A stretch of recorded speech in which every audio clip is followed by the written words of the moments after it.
leave you with a way to test whether Islam is true or not. Okay. And it's not some abstract way. I'm not going to ask you to go and pray and ask God to answer your prayers. I'm going to make it easy for you. Okay. Why do I believe Islam is true? I was a Muslim, you know that, don't you? Yeah. I became a Muslim 3 weeks after 9/11. Okay. October 2001. Okay. So I was an Englishman just like you. I was an atheist just like you. Not quite like you, because I wouldn't say stupid things like you say. I would actually hide behind don't know, don't care. Don't know, don't care would be my thing at that point. Okay. But the point I'm saying to you is this. Why do I believe Islam is true? Okay. 1400 years ago, you're a historian, yeah? You like history. Yeah. Fantastic. You're not one of these people, if the history comes from those writing their own history, you don't believe it, are you? Brilliant. I'll take all history for what it is. Fantastic. Okay. So, I'm going to give you a test. I'm going to give you homework. All right? Yeah? And I'm going to give you a card, and you can contact me, and you can give me the answer to the homework. Fair enough? All right.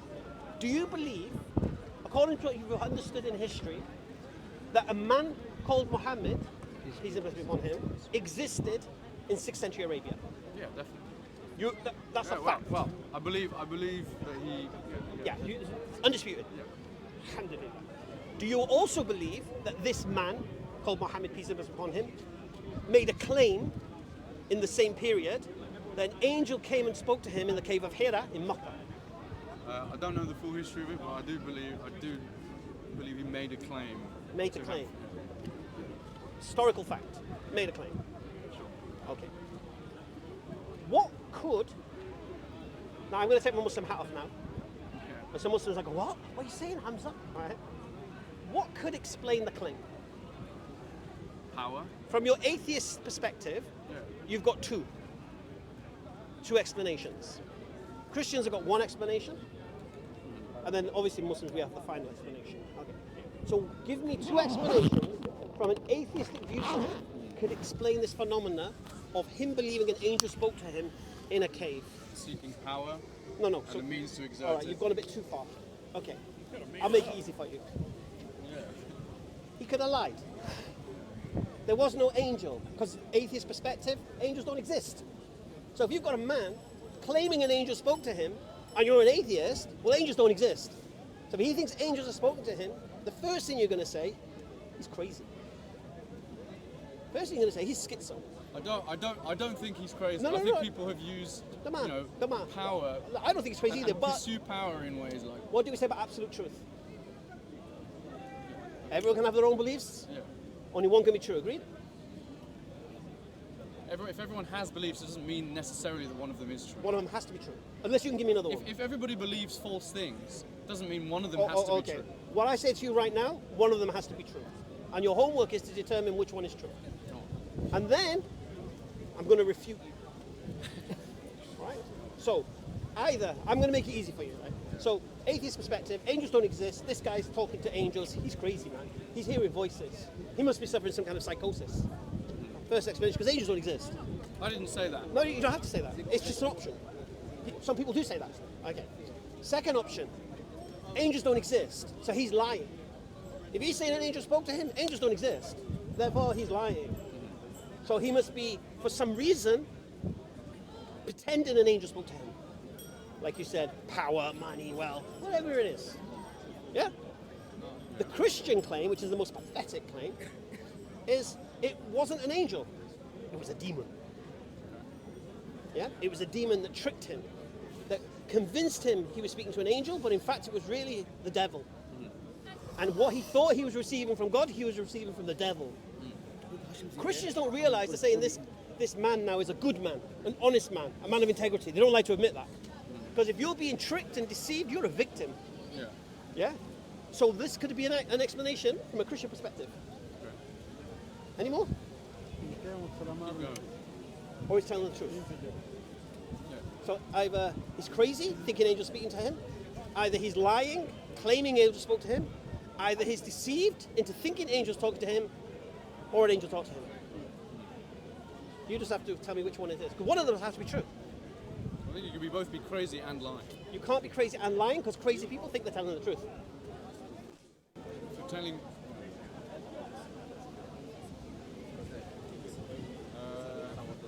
I'd go with one of the first two. Which one? I don't know.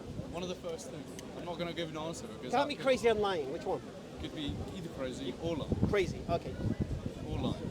You know you're going to get buried right now anyway. Give me one mental illness that would result in the symptoms of what he experienced. I'm not going to say schizophrenia. Say it. No. Say it. Because I mean, I understand that people Say had schi- visions, you know, and No, people, he heard voices. Yeah. He saw this thing. All right. What's mental illness would explain this? Yeah, schizophrenia. All right. Give me 3 symptoms of schizophrenia. Hearing voices, multiple personality, That's hearing voices. Same thing. feeling they're part of their own head. Okay. Third one. I don't know. Can't stay. Come on. You're diagnosing the guy with schizophrenia. You got to know the symptoms. You're leading me into these I know places. I am. I told you. I told you the holes there. Yeah, I know. I'm just like wandering around your holes. I'm fucking. There's no tricks There's here. no debate. There's no tricks here. I'll give you 3 symptoms of schizophrenia. Hearing voices, social recluse, paranoia. Okay. So if this man is suffering from schizophrenia, so hearing voices, check. Yeah. Paranoia, we should see evidence of his paranoia. We should also see a social recluse. Is that what we see? He's a leader. He was a leader, charismatic leader. Yeah. Yeah, the last thing he was a social recluse. Yeah, this was the man who went down and told the people to stop doing the things they were doing. Yeah, and to follow him, which turned the whole town on its head. The last thing a schizophrenic would do. This is the thing. The other thing you need to throw into the equation: anyone suffering from mental illness which doesn't receive treatment will deteriorate. So if this man is suffering from schizophrenia, I don't know. I like. don't worry, I know. schizophrenia, you know, I know. I'm not- Listen, I'll make it easy for you because I'm being a bit unfair with you. I had a psychiatrist come onto my live stream and do a 3-hour presentation on why the Prophet ﷺ wasn't crazy, going through all the different illnesses, showing videos of schizophrenics. Yeah, showing videos of schizophrenics, demonstrating that this man, Muhammad, peace be upon him, from what he achieved in his lifetime to become the most influential man that's ever existed, according to Michael H. Hart, could never have been suffering from schizophrenia. So we can cross that out. What else you got? Tell me. What, lying? Lying? Well, yeah. I mean, you know, for the reasons of Have you read his history? Do you know his life? It wouldn't be fair on you to keep digging. He spoke to the angel. Say it again. How do we know he spoke with an angel? How do we know? Yes. Okay. What do you mean, how do we know he spoke to an angel? How do we know? He said he did. Yes. And did he write that down somewhere? Yes, he said it. He told people, yes. Did he write it? Was it written down? But he said it. Yeah, he said it to who, and who do we have that from? Oh, okay. Let's go back to the original point. If you want to take over, you can take over. Luke, you're off the hook. You're off the hook. One second. No. We'll deal. The angel Gabriel came, and he talked to Muhammad. And what did he say, by the way? What did the angel say? I want homework. Yeah? Because now you've ruled one out, you've only got 3 choices left, yeah?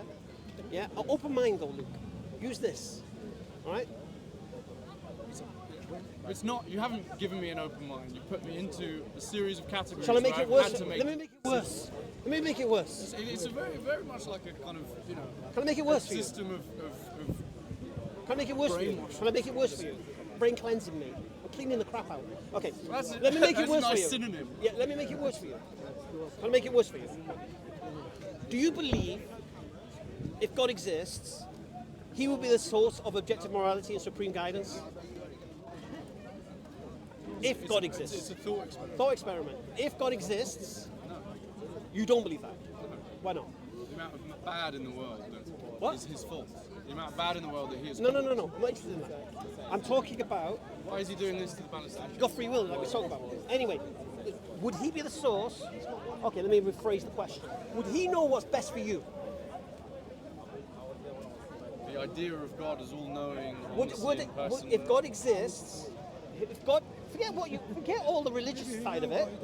If the one who created you, if he exists, you weren't the result of atoms smashing together, and fish and this and that, yeah? You were created, okay.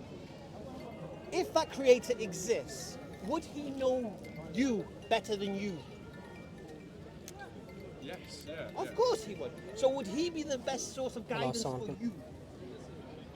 Well, I'm at. Yeah, I'm good. I'm at speaker's corner. Can I call you back later? Stop panicking. It's just all hypothesis. Like for me, it doesn't mean anything. No, it doesn't, and that's fine. Okay, I'm not I'm calling asking back, you to inshallah. accept any religions right now. I'm not asking you to accept Okay. a Abrahamic God right Okay, now. inshallah. Sorry. All I'm saying to you, if you were created by an entity that created and fashioned you, would that entity know what's good for you more than you? And you said yes. So then you would have to concede he would be the best source of guidance for you. Not necessarily. Why not? For God clearly doesn't necessarily have the best intentions for the people. Why would he guide you in a good way? I'm sorry? If a God who doesn't necessarily have the best intentions for all people, as clearly is the case. Whoa, no, you're bringing religion into it again. Stop it. We're talking about God. How can we talk No, about you're God talking without about talking no, about religion? No. I didn't believe in religion before I believed in God. I believe in God first. Then religion comes. I believe God exists. How do I connect to God? Then religion comes in. Yeah? I'm not asking you to choose a religion, mate. What I'm saying to you is this, and you're too arrogant now to admit this, because you think it's another hole, and it kind of is. Anyway, I'll make it easy for you. Yes. Yeah? Surrender your flippant arrogance and say, yes, if God exists, if there is a one who created everything like you claim, then of course... there's an arrogance in the belief you'd in say, God. No, I'd be so stupid to think I know more than him. I'd be stupid. I'd be crazy to think that I know more than God. I would be, yeah? And to think that I know what's better for me than God knows what's better for me. And what's better for mankind. And what harms and what benefits. I'd be crazy. It's like me going to the guy who created iPhone and say, I know more than you about how to use this iPhone. It's exactly the same principle. How can I know more than the guy who created the iPhone?